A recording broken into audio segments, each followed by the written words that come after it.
What's up, ladies and gentlemen? Great to have you guys back.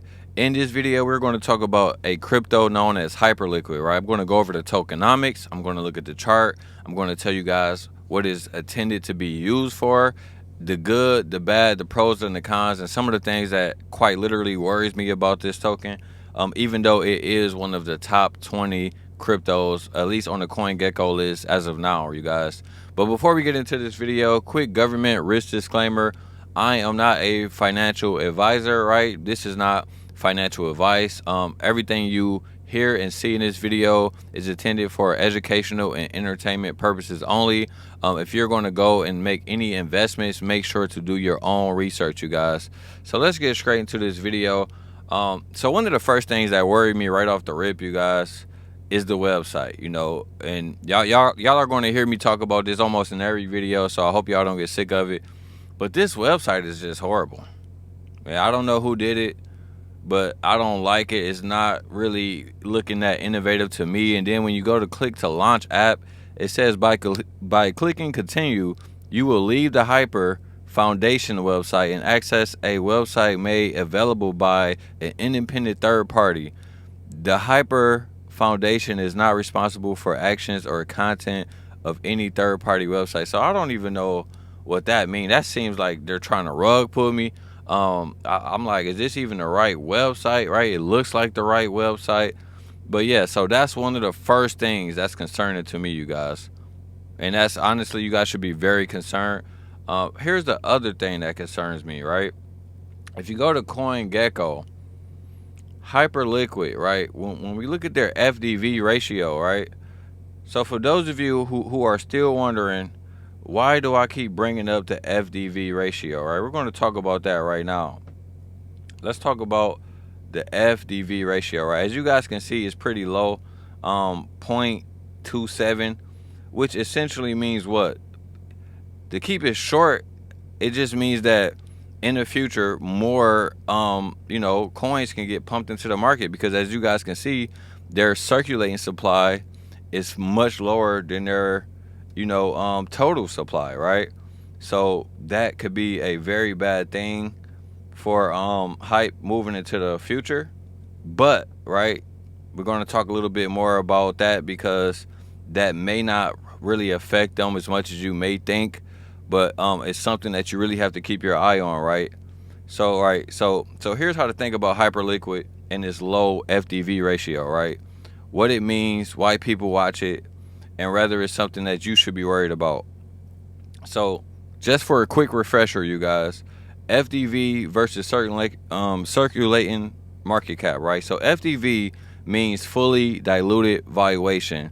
It equals the token price times the total max supply, right? Assumes all tokens are in circulation, right? Circulating market cap equals token price times current circulating supply, right? So the FDV ratio is basically circulating market cap divided by the FDV ratio, right? Or the fully diluted valuation. A low ratio means only a small slice of the total tokens are in the market now, right? Meaning more will be unlocked later. So is that something you really have to worry about? We're going to talk about that more in the future, right? So why does a low FDV ratio matter? Well, obviously, like we just said, more tokens can be unlocked. It often signals that a big unlocks can happen in the future as locked tokens enter circulation, right? Supply increases, which can create selling pressure if demand doesn't grow as fast, right? So that's one of the biggest things you guys are going to have to think about. If this Hyperliquid, if this project isn't really growing faster than their unlock schedules, then that's definitely going to have a negative impact on its price, right? Because like I said, so far the website is completely trash. I'm not really impressed by that. So we're just gonna have to keep our eye on them. This is not anything that I even have in my watch list. This is actually a newer project. I just figured I'd do a video about it because people have been talking about it like crazy. Another thing that's a little bit concerning is this $14.6 billion market cap, right? In order for this coin to double, this number will have to double, right? And I just don't really see that happening based on everything that Hyperliquid has going on for itself right now, you guys. So let's talk a little bit more about Hyperliquid. Sorry. Let's talk a little bit more about Hyperliquid, right? So what is Hyperliquid? Hyperliquid is a decentralized exchange, right, known as a DEX, but it's not just any DEX. It runs on its own layer 1 blockchain designed specifically for advanced trading instruments, especially perpetual futures and margin trading. It aims to combine advantages of centralized exchanges, right? So fast executions, familiar tools. Maybe it's going to try to do something with TradingView or something like that. But it aims to combine that with the transparency, security, and permissionless nature of DeFi. So far, that I'm not really excited about that. Maybe maybe it's just me. Let me know what you guys think in the comments. Is that something that you guys is going to think like really, have some groundbreaking, something that can create ripples in the crypto market? I don't know. They're number 16 for a reason, but as of now, I'm not really reading or hearing anything that will make me really feel comfortable with investing in Hyperliquid at least right now, right? So let's move on, right? Let's talk about some of the key features and why it's different, right? So Hyperliquid uses a custom consensus algorithm called HyperBFT, right? Hyperliquid uses HyperBFT for its blockchain consensus, which gives it high throughput, fast transaction finality, right, and low latency. On-chain order block for perpetuals. Most dexes do not. Most dexes do trade. Most dexes do spot trading with automatic marker maker models, right?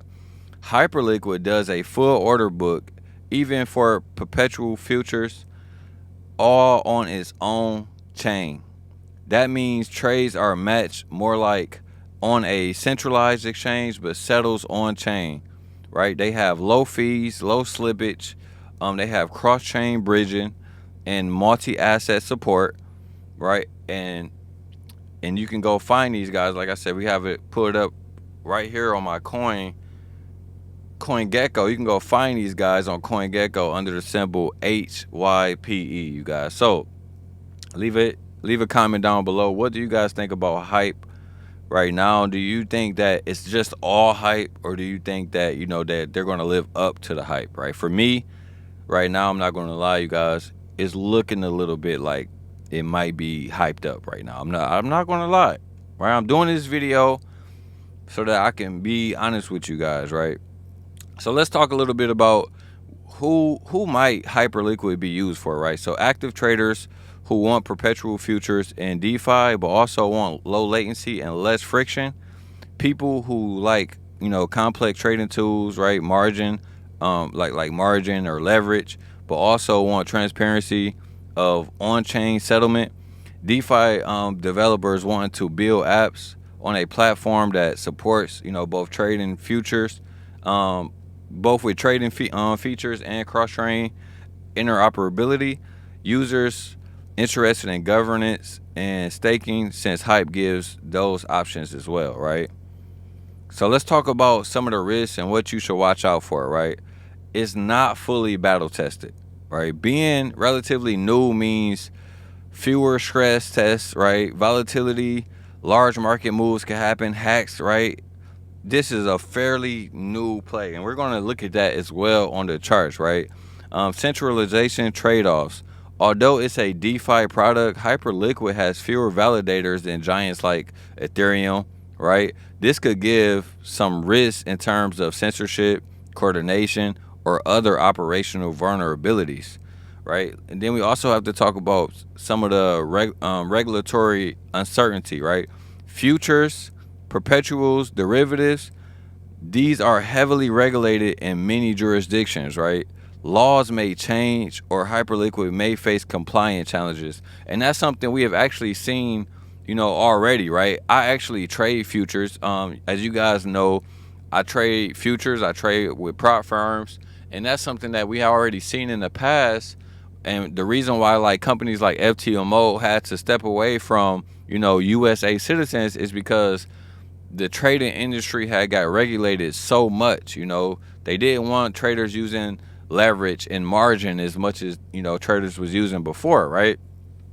So, even though this could be cool, like I like the ideal, I like the ideal of it, but I feel like this coin is definitely swimming in some deep waters right now. Very deep waters, you guys.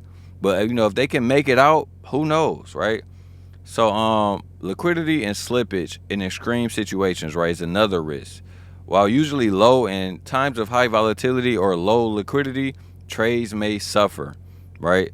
Token supply and dilution risks, which is something that we just talked about, right? As not all tokens are released, future unlocks or emissions could impact price, right? So if you're somebody who's looking to invest into hype, one of the things that you may want to do to protect yourself is, figure out some of those unlocking schedules, right? Because I do believe hype have, unlocking schedules, right? Let's talk about some of their token supply and who was it allocated to, right? So right now they have a max supply of 1 billion, right? 1 billion tokens, and their current circulating supply is around 271 million, right? Almost 271 million, right?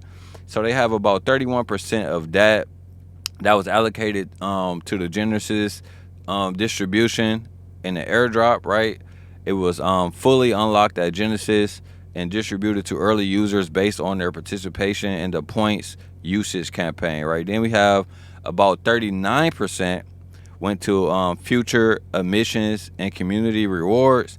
These are reserved for long-term incentive programs, rewards to users, ecosystem growth, etc.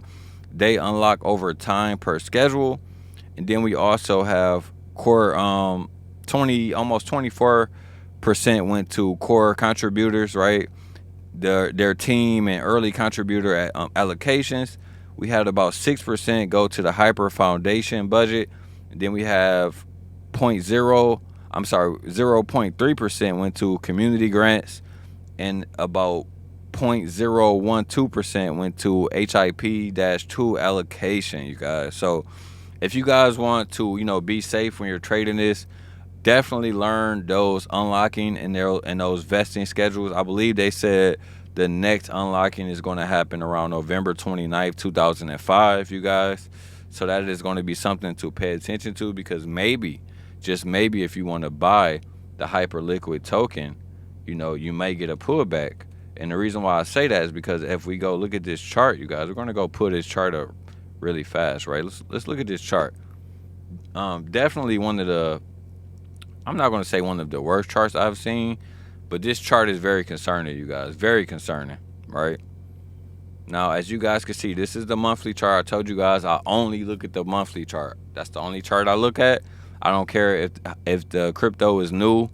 I'm going to be looking at the monthly. If it is new, I have to give it time to breathe and do its thing, you guys. So, so far on the monthly, we have a swing low. We haven't had a swing high that was made just yet. But we do have these two red candles on the monthly, which is an order block, right? And as you guys can see, I have my alert on because I do believe that hype is going to eventually pull back down into here, you guys, just based on the technicals. If we drop down into the weekly, because maybe you guys are, you guys want to see something that looks a little bit cleaner. I would say if we drop into the weekly, let's look a little bit. Let's look a little bit more at the weekly, you guys. We do have these three little red candles right here that makes up an order block. First, I would want to see how price, bounces around here, but I'm not confident in this little order block right here. Right, I'm just confident in those bigger ones that we've seen on the monthly, and I do think those will be touched, you guys. And if we drop down to the daily, let's just take a look at the daily. Not really much to see on the daily as well. I don't really like looking at the daily because I feel like it's just not a good enough time frame. So for me, I do think Hyperliquid is going to pull back, you guys. I could be wrong. Like I said, this is not financial advice, but I just can't see this thing really going too crazy unless it just somehow get pumped up and you know, has some type of manipulation. But I definitely can see this thing pulling back, right? As a matter of fact, let's go to the 4-day chart. We still don't even have a swing high on the 4-day. Let's go to the 2-day. Can we find a swing high anywhere? We really still can't even find a swing high on any of these charts, right? So it's just still too new, you guys. Honestly, still too new. But I'll be honest, you know, the use case, it could be something. It really could be something because, you know, trading has such a big market. But honestly, I just think it's too soon to get too excited about this project. Trading is one of the most regulated spaces, right? And, you know, I just can't see this one coming in and just killing the game, right? Who knows? You know, who knows who's in office at the time? Who knows what Trump can say? But as of now, based on just the history of how they regulated trading before, I just wouldn't be too bullish on this thing. Me personally, I wouldn't be too bullish, even if it came back down here and pulled all the way back down below $28. I still would have to give it more time to breathe, you guys. Most of the projects that I focus on, they have been around for some years. The market structure look a lot better on those projects as well. So those are the projects that I choose to focus on, you guys. But I had to make a video on this because somehow it made its way in the top 20 on CoinGecko. So I think it was worthy of doing a video on, you guys. So if you guys like this video, leave a like, subscribe to the channel. Let's get this video to at least 10 likes if you guys don't mind. Just 10 likes. That's all I want. And I appreciate you guys for tuning in. And I will see you guys in the next one, man. Peace out.